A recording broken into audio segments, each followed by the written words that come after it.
নিজের প্রিয় মানুষটাকে অনলাইনে দেখে মেসেজ না করার অনুভূতি বুঝো, মানে মেসেজ না করতে পারার অনুভূতি বুঝো। আমি বুঝি। আমার কথাগুলা একমাত্র তারাই বুঝবো যারা এই পরিস্থিতির শিকার হয়েছে। মানে দুইজনে অনলাইনে, কিন্তু কেউ কারে ভাই মেসেজ দেওয়ার অধিকার নাই।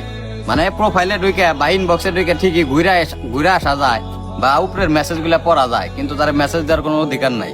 এটা যে কষ্টটা ভাই একমাত্র তারাই বুঝবো যারা এই পরিস্থিতির শিকার হয়েছে। আমি ভাই আমার নিজের অভিজ্ঞতা থেকে এই জিনিসটা শিখছি ভাই, দেখছি কতটা কষ্ট লাগে।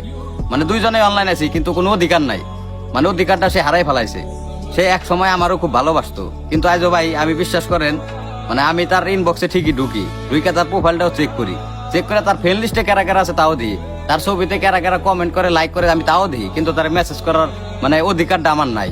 বা নিজের বিবেক থেকেও বাধা দেয় যে তুমি কারে মেসেজ করতেছো। মানে আমার বিবেক থেকে কয় যে তুমি কারে মেসেজ করতেছো, ওই তো আর তোমার না। মানে সে অনেক আগেই ভাই আমার ছেড়ে চলে গেছে গা। মানে একটা সময় ভাবি ভাই, মানে এতগুলা মেসেজ, এত স্মৃতি, এত মায়া সে কিভাবে ভুলে গেল।